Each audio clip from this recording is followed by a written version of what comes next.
What's up, everybody? Thanks for watching Car Inside. It is Auto Club Week here on iRacing for C6 Truck Series. Got another qualifying breakdown. Advertising a truck here that we painted for someone for a league. Just sent that one out to him. If you have any interest in getting a paint scheme here from me, just head over to Trading Paints, hit the Discord link, find me on Facebook. Send me a message and we'll see if we can't get you hooked up. Also have some free paints over on Trading Paints, and I'll post a link in that below and check those out. For Auto Club this week, honestly, I don't think there's going to be a huge difference between lap 1 and lap number 2. I tried 2 different laps here, and I will show you the difference in those 2 laps, saving the hot lap for lap number 1 versus lap number 2. One that we done with the lap number 2 was a 39.947, and when we done lap number 1 was a 39.935. Really wasn't much of a difference other than the fact that you've got a little more tire on the first lap. The settings that it put us in here, going off of the schedule: 68 degree air temp, 69 degree track temp. I did run a 16:1 steering ratio. I like that here at Auto Club, even for my qualifying. Entirely preferential, so you can decide what you want to do and what's more comfortable to help you get that lap. But nonetheless, here we'll show you lap number 2. First off, lap 1 we just basically just wasted it and just tried to energize a big run for lap 2, having a little more speed, or what we thought might be a little more speed. We'll compare them here and see what we had at the start finish line for lap 2 versus lap 1 on the speed there, just to see the difference. But this is our coming off of lap 1, throwing it away to the start finish line, 185. This is our hot lap on lap number 2.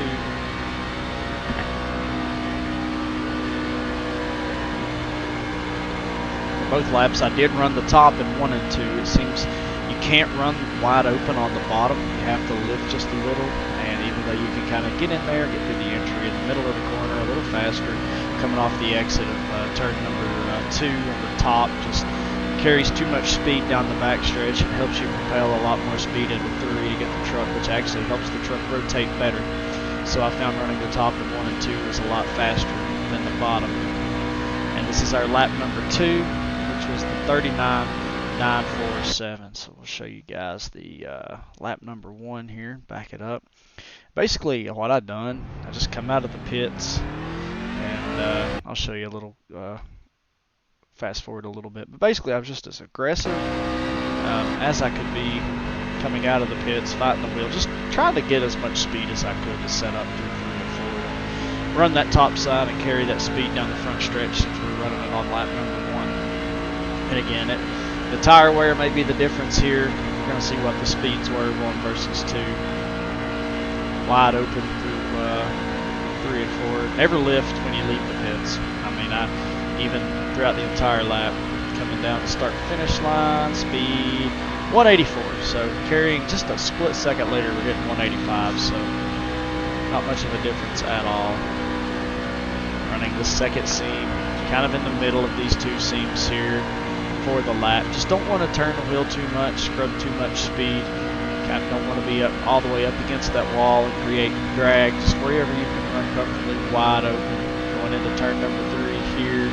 Just a slight late entry, getting down to the bottom. Don't want to turn too much. Let the truck drift up here. You could be able to pinch just a little bit more and spare just a little more time. But every time I tried to pinch there, it seemed like it scrubbed speed more than it helped. It wasn't even a balance issue. It was just more of a scrubbing the tires and reducing or creating drag. And that one was the 935, and that come on lap number 1. So that's probably what I'll be trying to do here this week for that. And even running the only difference really was running the bottom here. You're a couple miles an hour slower when you get to start finish line. So if you mess up on lap number 1 or miss a line and you know didn't completely throw it away, the only thing that it might hurt is your second lap. If you try that approach and run the bottom in 3 and 4 on lap 1, you might not have the carry speed to really be competitive with your second lap. But I did go on to run about 20 laps after this qualifying run, and we pushed a little.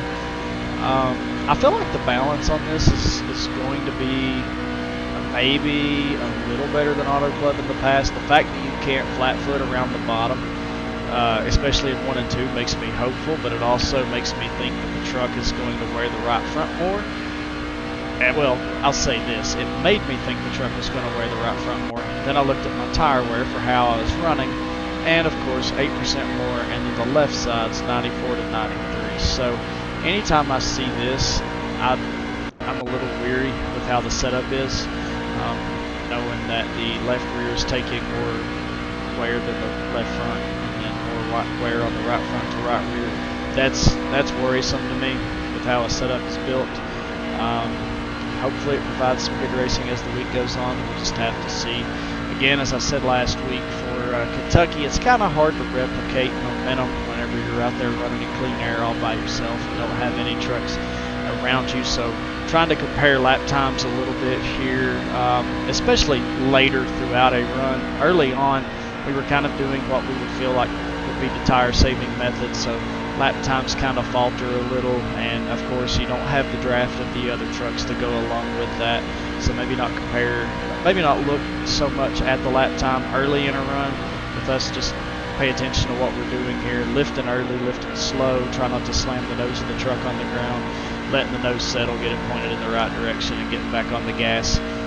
Coming off the corner, I don't think you're going to have to worry about burning the right rear off, so as much as you can set that thing out on the right rear and use the throttle to rotate the middle of the corner and turn and carry your speed off, I think the better you're going to be.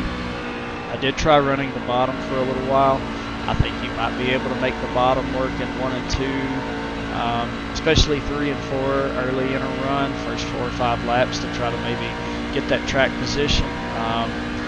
You do have to be very aware of who's running the top, because it's going to carry a lot of momentum off the top, especially off of 2 and down the back stretch. I feel like it's more beneficial to run the top in 1 and 2 than what it is in 3 and 4, at least for me and what I've seen here, without the factors of draft and other people not having to pinch your exits, of course, if you had somebody on your outside.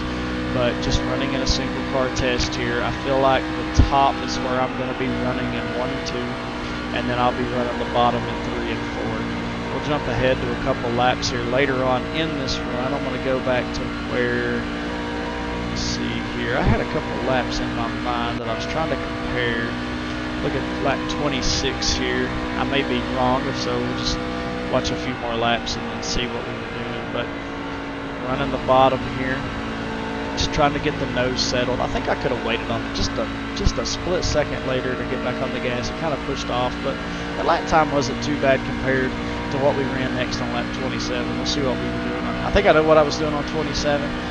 This is 26 here, running the bottom on both ends. I really liked running the bottom in 3 and 4. That's a 41.14, or actually, well, we're in a 144, then we're in a 113. So we'll go back and look at what we were doing on lap 25 here in just a second.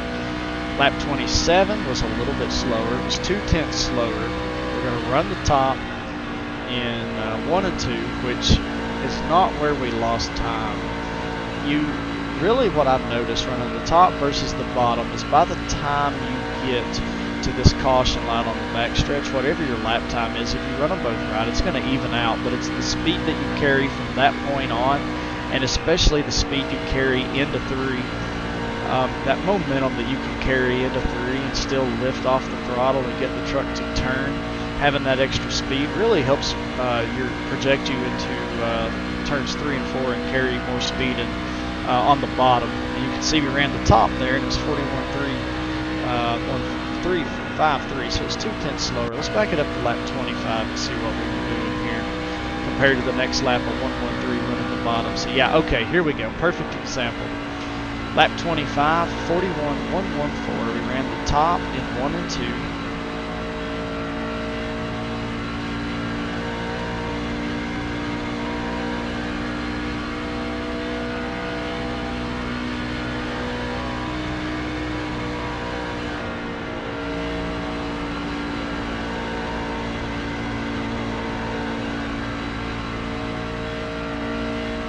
Ran the bottom in 3 and 4. So that is a 41.114 on lap 25. We'll go ahead and just show lap number 26 again for comparison. So top in 1 and 2, bottom in 3 and 4. Next lap, the very next lap, we're in the bottom on both ends, and it's going to be a 41.113. So I don't think I can get a better example for you guys, whether even if the lap time may be off just a tick with not having draft, or just the fact that I burnt the tires off early. So don't, that's lap 1, 2, 3, 4, 5, 6, 7, 8, 9, 10, and 11 of a run. We did run 2 qualifying laps, so we did scrub a little more tire off of that. That may not be a very comparative lap for lap 10 in a normal run of a race with draft and every other factor, but to be back-to-back laps and being 1,000th apart, running the top in 1 and 2 and the bottom in 1 and 2, I don't think I could provide a better example than what you're seeing right there. So hopefully this video is helpful to you guys, and you can catch something here that'll help you for Auto Club Week. I think it's going to be pack racing early. Track position is going to be very valuable. Trying to save as much tire as you can early on while also maintaining track position at the same time, because it's going to be hard to pass if you can't get to somebody's outside. It's going to be really difficult to make passes unless you're good at the slide jobs.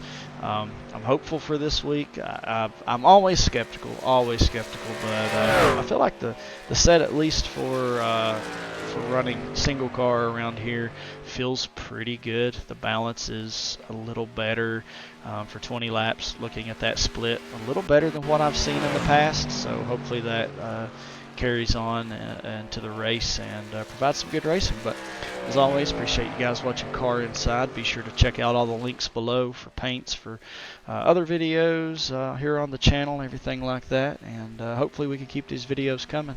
You guys keep smashing that like button and hitting subscribe. We'll see you guys next week.